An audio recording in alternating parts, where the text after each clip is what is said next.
So, is this where you usually hang out after ruining people's lives? It's nice! Really. Real nice.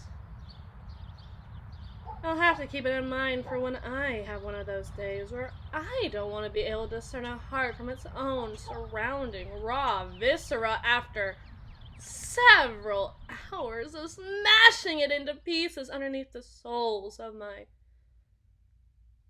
Louboutin heels. The red bottoms will hide the blood. But then again, why would I hide, right? What have I done? It's not like I committed a singularly malicious act that has the ability to destroy years of love and camaraderie in a single afternoon. No, I don't think so. I don't think so at all. How about you? No! What? I'm mad? I'm mad at you? You just figured that out? Wah! Ow! I so... Oh, oh, oh, oh! See exactly what she saw in you. Your charm is just so self-evident. God forbid I list out the ways. I mean, what if I missed one of your deeply vibrant and beautiful traits? It would do you so, dirty in the court of public opinion. I mean, you really are just a piece of work. Could be art, but I'm not gonna count on it. Well, someone needed to say something, and the coaches think I'm the one worthy of the megaphone. Though, I never thought I'd see the day where failing doesn't rush into a fight. Then again, I guess she really was never fighting for her own honor. So that's where it might be a tad negligible. So now, I fight for her. Not because I have to, but because somebody fucking should. Oh, don't Marsha me! You know she loved you from the start. And yet what did you do? Play her like a fucking fiddle just because you knew you could. And you did.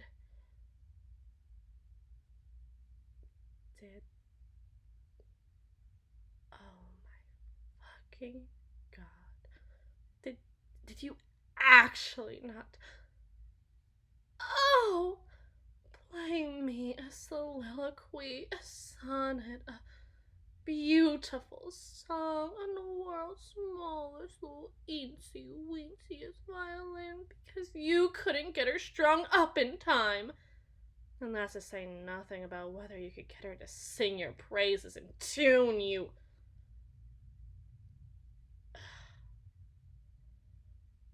Read my lips. Of course! You two could have been together! Of course! I literally just told you myself she loved you from the start. And trust me, that was not an easy thing to recognize by myself.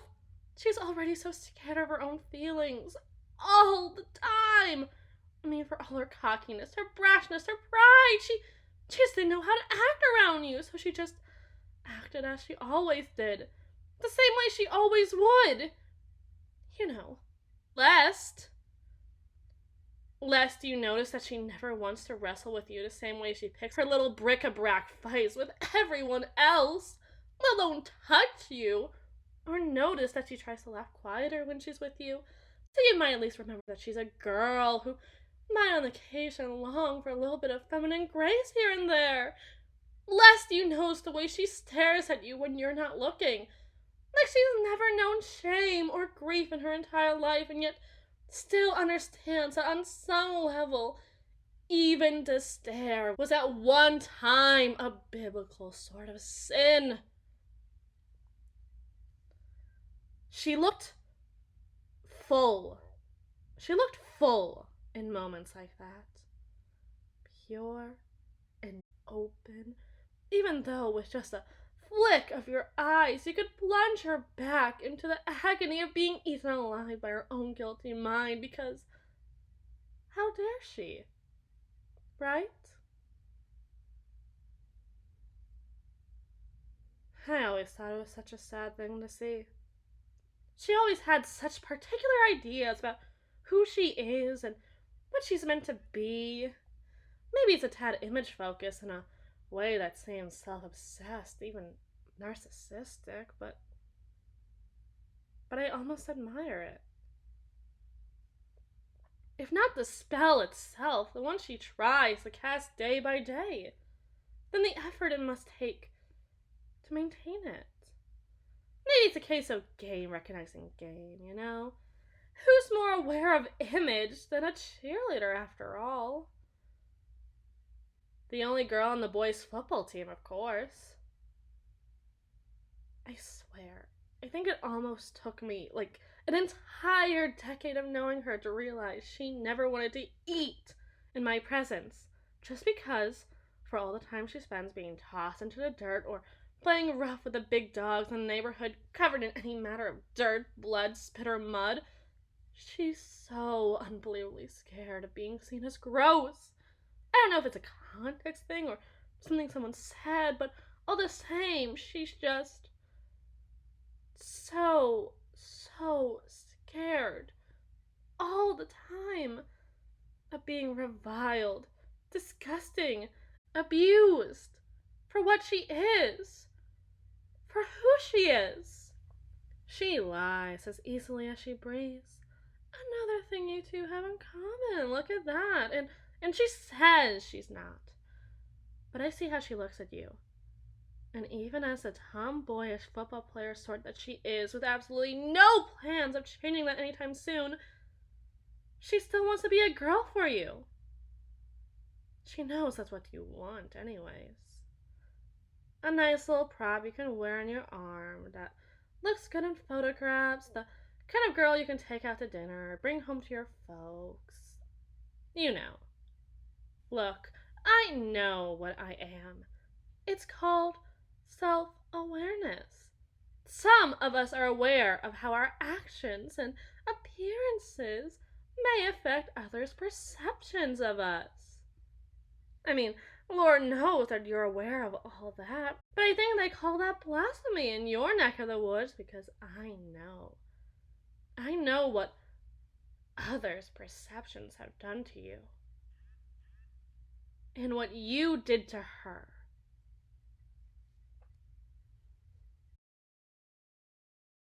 If I was a better friend, and this was a better world, this would be the moment where during this thing you're interpreting as a pep talk, you say I'm right, that I've always been right, and you run off to find Faylene.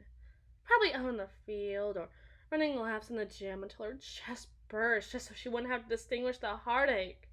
And you'll get on your knees and apologize. Explain yourself. Explain everything about everything. And apologize.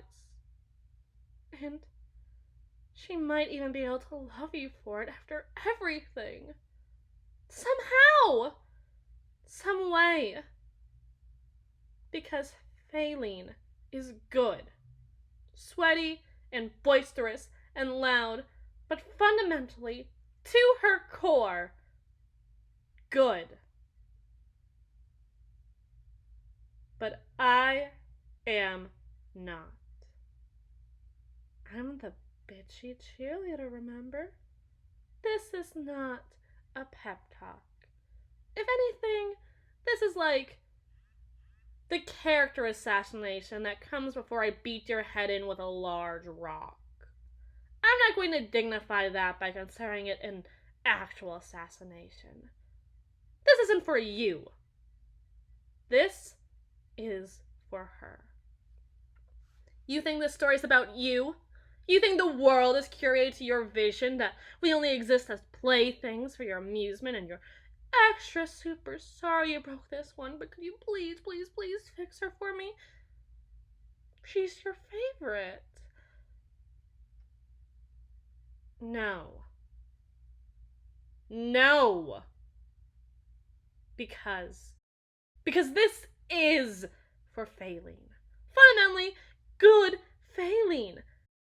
I want you to back off for good. Forever. Because Faylene is good. And I am not. And Faylene is just waiting to crawl back to you on her hands and knees and beg that if you can't love her, at least don't leave her. Don't try and deceive her. Maybe you loved her, and that is a maybe to me now. But you don't. You don't. You never did.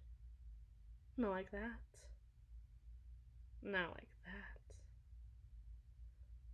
She'll ask you about it. Because of course she will. But you know what you're gonna do? You're going to smile and laugh it all off as easy as you would swallow a pill. Because anything less than your very best is going to feel like the harshest tackle on the field. Face on the ground, blood in your mouth, tackle. And if you don't, you know, play this way. I'll stop being nice. At least with the way I'm yanking the strings, you'll still be able to keep her in your life. If you still want to, of course. Now that she's not a conquest waiting to be conquered. Is it really so wrong for me to assume you are so vain? Just think. If only you were the slightest bit more aware of your surroundings. Oh my gosh! Faylene, hi! You wouldn't believe what I just ran into! Well, what are you waiting for? Why don't you come and say hi?